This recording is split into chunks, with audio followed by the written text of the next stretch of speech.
சாப்பிட்ட ரத்தம் எல்லாம் போயிருச்சு. இப்பொழுது என்னுடைய உடம்புல புது ரத்தம் பாய்ச்சிருக்கு.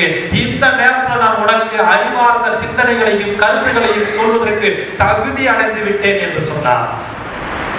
அப்ப சமைப்பவருடைய மனநிலைக்கு எப்படி முக்கியம் என்பதை உணர்த்துவதற்காகத்தான் இந்த கதை சொல்லப்பட்டிருக்கிறது.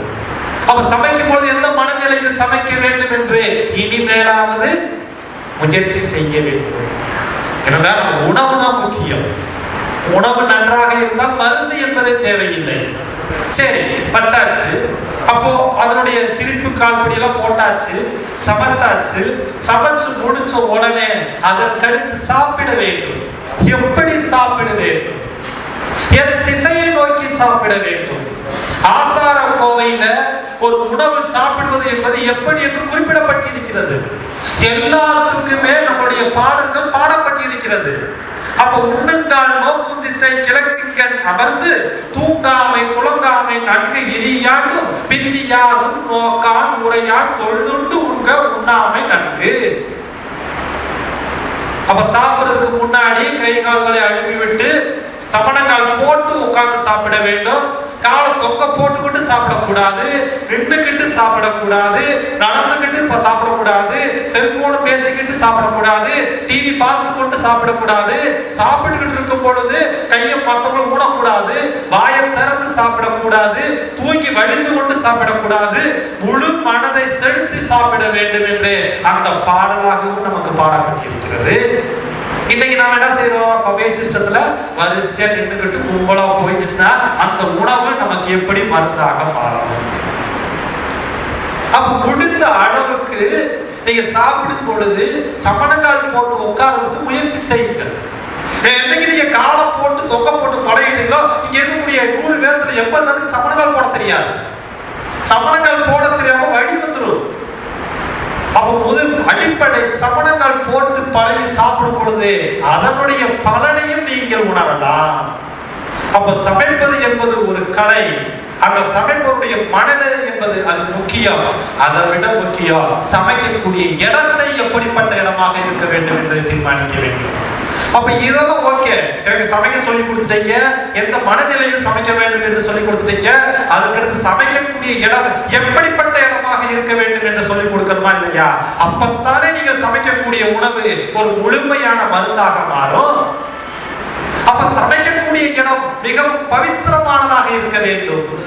பவித்திரமானதுன்னா மிகவும் பரிசுத்தமான இடமாக இருக்க வேண்டும். அப்ப நமது வீட்டுல சமைக்கக்கூடிய இடம் என்று சொன்னால் அதை எதை குறிப்போம்? சமையலறை தானே. அப்ப அந்த சமையலறை எப்படி இருக்க வேண்டும்? மிக மிக சுத்தமாக இருக்க வேண்டும். அவ்வளவு அற்புதமாக இருக்க வேண்டும். அந்த சமையலறைக்குள்ள நுழையும் பொழுதே மனசு சாந்தமடையணும், சந்தோஷமாக இருக்கணும். அப்ப பார்ப்பதற்கு அந்த சமையலறை நீட்டாக இருந்தா தானே அந்த உணர்வு வரும். இப்ப கார்த்திகை மாசம் எல்லாரும் வீட்டுல மாலை போட்டுருப்போம். வீட்டுக்காரர் கார்த்திகை 1ஆம் தேதி மாலை போடணும்னு சொன்ன உடனே நம்மள என்ன செய்வோம்? வீட்டுல அம்மால என்ன செய்வாங்க? பழைய கழிவுகள்லாம் வெளியேற்றிட்டு தேவையில்லாத கழிவுகள்லாம் வீட்டை நல்லா சுத்தப்படுத்தி கார்த்திகை மாசம் 1ஆம் தேதி மாலை போட்டது நீங்க நல்லா கவனிங்க. மாலை போட்டதுல இருந்து காலையில எந்திரிச்ச உடனே குளிச்சிருவாங்க, குழந்தைய குளிப்பாட்டிடுவாங்க, வீட்டுக்காரர் குளிச்சிருவாரு. 3 பேரும் சேர்ந்து வந்து அது சாமி படத்துக்கு முன்னாடி நின்று ஒரு விளக்கு ஏற்றி சரணம் சொல்லிட்டு அப்புறமேல் சமையல் கட்டில சமைச்சு அந்த உணவை வாழை இலையில போட்டு பரிமாறி நல்லா அமைதியா கோபப்படாம நல்லா பாருங்க. மாலை போட்ட நேரத்துல கோபப்பட மாட்டாங்க, எரிச்சல் பட மாட்டாங்க, வெறுப்படைய மாட்டாங்க. எதை திட்டினாலும் வாங்க சாமி, போங்க சாமி, மாலை போயிட்டு வந்த பிறகு வச்சுக்கிற சாமி, இப்போதைக்கு நான் கோபப்படக்கூடாது சாமி இல்லையா? மாலை ஓட்ட உடனே அவனுக்கு என்னதான் வெறுப்பு ஏத்துனா கூட அப்படியே மனசுல சொல்லிக்கிறான், நான் மாலை போட்ட வெயிட் பண்றேன். அப்போ அந்த டைத்துல அந்த மனிதனிடத்துக்கும் சரி வீட்டுக்கார அம்மாட்டும் சரி கோபமோ எரிச்சலோ வெறுப்போ எதுவுமே வராது. இந்த டைத்துல பாருங்க, டிவி சீரியல் பார்க்காது. பாதி பேர் வீட்டுல டிவி சீரியல் மாலை போட்டிருக்காரு. மாலை போடாத பார்ப்பாங்களாமா, மாலை போட்டிருக்காரு. அந்த 48 நாள் வீடு எப்படி இருக்கும்? பக்தி மயமா இருக்கும். ஒரு விளக்கு எரிஞ்சுக்கிட்டே இருக்கும், சாம்பிராணி புகை இருந்துகிட்டே இருக்கும். அந்த 48 நாள்ல அந்த வீட்டுல நோய் வராது, காய்ச்சல் வராது, சளி பிடிக்காது, நிம்மதியா தூங்கி இருப்பாங்க. அந்த 40 நாள் சந்தோஷமா வாழ்ந்துருப்பாங்க இல்லைங்களா? 48வது நாள் மலைக்கு போயிட்டு வந்த உடனே இதெல்லாம் உணர மாட்டாங்க. இந்த 48 நாள் எப்படி சந்தோஷமா இருந்தோம், நம்முடைய வீடு எவ்வளவு கோயிலாக இருந்தது என்பதை உணர மாட்டாங்க. அடுத்த நிமிஷம் மறுபடியும் என்ன செய்யறது, பழையது. அப்ப 48 அப்ப கேட்டா, என் வீட்டுக்காரர் மாலை போட்டிருந்தாரு, அதனாலதான் நான் வீட்டை சுத்தப்படுத்தினேன், கோயிலாக வச்சிருந்தேன்னா, அப்ப ஏதாவது ஒரு செயலை செய்ய வைத்தால்தான் நீ வீட்டை கோயிலாக வைத்துக் கொள்வாய் என்றால், அந்த மாலையை கலத்தி முடிச்ச உடனே அடுத்து பழனிமலை முருகனுக்கு 48 நாளைக்கு மாலை போட்டிருக்க. அப்ப அடுத்த 40 நாளைக்கு வீடு சுத்தமா இருக்குமா இல்லையா? அதுக்கு அடுத்து பராசக்திக்கு ஒரு 40 நாளைக்கு பாதையாத்திரை அனுப்பிச்சு வச்சிருக்கேன். இப்ப வருஷம் உள்ள அந்த மனுஷனை மாலை போட்டு மலைகளுக்கு அனுப்பிச்சு விட்டு அதனாலதான் நான் என் வீட்டை சுத்தமா வச்சிருப்பேன்னா, அப்படிப்பட்ட சுத்தம் நமக்கு தேவையில்லை. ஒரு கட்டாயப்படுத்தி செய்யக்கூடிய சுத்தம் நமக்கு தேவையில்லை. அப்ப நமது வீட்டுல வீடு மட்டும் சுத்தமா இருக்கக்கூடாது, கருவறை என்று சொல்லக்கூடிய சமையலறையும் சுத்தமாக இருக்க வேண்டும், படுக்கை அறை என்று சொல்லக்கூடிய படுக்கை அறையும் மிகவும் சுத்தமாக இருக்க வேண்டும். அப்பதான் அங்க வாழக்கூடிய ஆன்மா சந்தோஷமாக வாழ ஆரம்பிக்கும். அப்ப காலை எழுந்தவுடன் முதல் வேலை உடல் தூய்மை மன தூய்மை பண்ணிக்கிட்டு கருவறை என்று சொல்லக்கூடிய சமையல் கூடத்துக்குள் நுழைய வேண்டும். நுழைவதற்கு முன்பு ஒரு சிறிய விளக்கு ஏற்ற வேண்டும். இது விளக்கு என்பது வழிபாட்டுக்காக இல்ல, அங்கு ஒரு செயல் நடைபெறுவதற்காக. அப்ப இந்த விளக்கு ஏற்பதனுடைய தத்துவம் என்ன, எதற்காக ஒரு விளக்கு ஏற்ப சொல்கிறார்கள் என்று கேட்டால், ஒரு பொதுவாகவே அழித்தல் தொழிலை செய்யக்கூடிய ஒரு கடவுள் யார்? அழித்தல் தொழிலை செய்யக்கூடியவர். அந்த சிவாலயங்கள் மட்டும் வீட்டிற்கக்கூடிய தெய்வங்கள் என்ன? வேற எங்கேயுமே இருக்காது. அதை விட முக்கியம் சூரியன், நவகிரகங்கள் எங்க இருக்கும்? சிவாலயங்கள் தான் வெற்றி இருக்கும். அப்போ ஒரு விளக்கை ஏற்றுவதன் வாயிலாக ஒரே இடத்துல நவகிரகங்களையும் வழிபடுவதற்கு சமமாகும். அது எப்படி ஒரு விளக்கை ஏற்றுவதன் வாயிலாக நவகிரகங்களை வழிபடுவதற்கு சமமாக என்று கேட்டால், நம்முடைய முன்னோர்கள் இந்த விளக்கினுடைய தத்துவத்திற்கு நவகிரகங்களை இணைத்து கூறியிருக்கிறார்கள். அந்த விளக்கு என்பது அகல் விளக்காக இருக்க வேண்டும். விளக்கு என்பது அகல் விளக்காக இருக்க வேண்டும். அந்த அகல் விளக்கு என்பது மண்ணினால் செய்யப்பட்டது. அந்த மண்ணு என்பது சூரிய பகவானுடைய ஆதிக்கத்துக்கு உட்பட்டது. மண்ணினால் செய்யப்பட்ட அகல் விளக்கு சூரிய பகவானுடைய ஆதிக்கத்துக்கு உட்பட்டது. அதுல இருக்கக்கூடிய திரவம் சந்திர பகவானுடைய ஆதிக்கத்துக்கு உட்பட்டது. அதுல வைக்கக்கூடிய அந்த இலவ பஞ்சு போன்ற திரி புதன் பகவானுடைய ஆதிக்கத்துக்கு உட்பட்டது. அந்த பஞ்சு திரியில பத்த வச்ச உடனே ஒரு ஜுவாலை வருகிறது அல்லவா, அது செவ்வாய் பகவானுடைய ஆதிக்கத்துக்கு உட்பட்டது.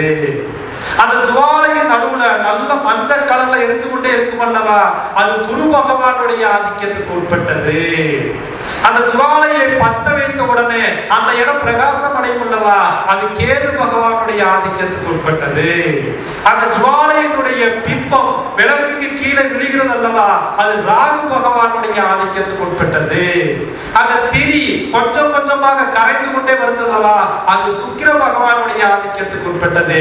கடைசியாக எரிந்து அந்த திரி கரியாக மாறும் பட்சத்துல அது சனி பகவானுடைய ஆதிக்கத்துக்கு உட்பட்டது என்று நம்முடைய விளக்கு ஏற்றனுடைய தத்துவத்தை நம்முடைய முன்னோர்கள் மிக தெளிவாக நமக்கு, அதாவது ஒரு செயலை செய்ய வேண்டும் என்பதற்காக ஒரு ஆன்மீகத்தை உள்ள புகுத்தி அதை செய்ய சொல்லி இருக்கிறார்கள். அப்ப இனிமேலாவது விளக்கு ஏற்றுமா? விளக்கு ஏற்றும் போதாவது இந்த விளக்கு ஏற்றும் பொழுது இந்த நவகிரகங்களை வேண்டிக்கிட்டு இருந்தா கோயில போய் வணங்க அவசியம் இல்லை. இந்த ஒரு விளக்கை ஏற்றுவதன் வாயிலாக இருந்த இடத்திலேயே நவகிரகங்களையும் நீங்கள் என்ன செய்யலாம், வழிபாடு செய்ய முடியும் என்பதை உணர்த்துவதுதான் இந்த அர்த்தம். அப்போ ஒரு விளக்கு ஏற்றுவனுடைய தத்துவம் என்று சொன்னால், இது சயின்டிபிக்கா பார்த்தோம்னா ஒரு விளக்கு ஏற்றுவதனால அந்த இடத்துல என்ன மாற்றங்களை ஏற்படுத்தும்னா, ஒரு விளக்கு தொடர்ந்து எரிவதற்கு என்ன தேவை? ஆக்சிஜன் தேவை. அப்ப அந்த இடத்துல ஒரு விளக்கை தொடர்ந்து எரி வைக்கும் பொழுது அந்த ஆக்சிஜன் உற்பத்தி அதிகரித்துக் கொண்டே இருக்கும். அப்ப அந்த இடமே பிராண ஆற்றல் நிறைந்த இடமாக இருக்கும். அந்த பிராண ஆற்றல் நிறைந்த இடத்துல உங்க மன தூய்மையோடு உடல் தூய்மையோடு அந்த இடத்துல போய் நீங்க சமைக்கும் பொழுது உங்க என்ன அலைகளும் நேர்மறை ஆற்றல் நிறைந்ததாகத்தான் உருவாகும். இது அவர்களுடைய ஆன்மீக ரீதியாகவும் விஞ்ஞான ரீதியாகவும் ஒரு விளக்கு ஏற்றக்கூடிய தத்துவம் என்பது இதுதான். அப்ப காலை எழுந்தவுடன் முதல் வேளை உடல் தூய்மை மன தூய்மை பண்ணிட்டு ஒரு விளக்கை ஏற்றிட்டு, விளக்கு எங்க ஏற்றணும்னா கருவறை என்று சொல்லக்கூடிய சமையலறை என்றால் உயிரை வளர்க்கக்கூடிய இடமே, உயிரை வளர்ப்பதற்கு நாம் தேர்ந்தெடுக்கக்கூடிய சமைக்கக்கூடிய இடமாகிய சமையல் கூடத்தில் ஒரு விளக்கு ஏற்றுவதுதான் மிக மிக நல்லது. ஏற்றிட்டு இந்த எண்ணத்தோடு சமைக்கும் பொழுது எந்தெந்த எண்ணத்தோடு சமைக்க வேண்டும், எப்படி பரிமாற வேண்டும் என்று நாம் சொல்லியிருக்கோமா இல்லையா? இந்த வழிமுறைகளில் நாம் பின்பற்ற வேண்டும். அப்ப இத்தனை விஷயங்களை நீங்கள் பயன்படுத்த ஆரம்பித்தால் நீங்க சமைக்கக்கூடிய உணவு உங்களுக்கு மருந்தாக மாறுமா, விஷமாக மாறுமா, ஆரோக்கியத்தை கொடுக்குமா, ஆரோக்கிய குறைபாட்டை கொடுக்குமா?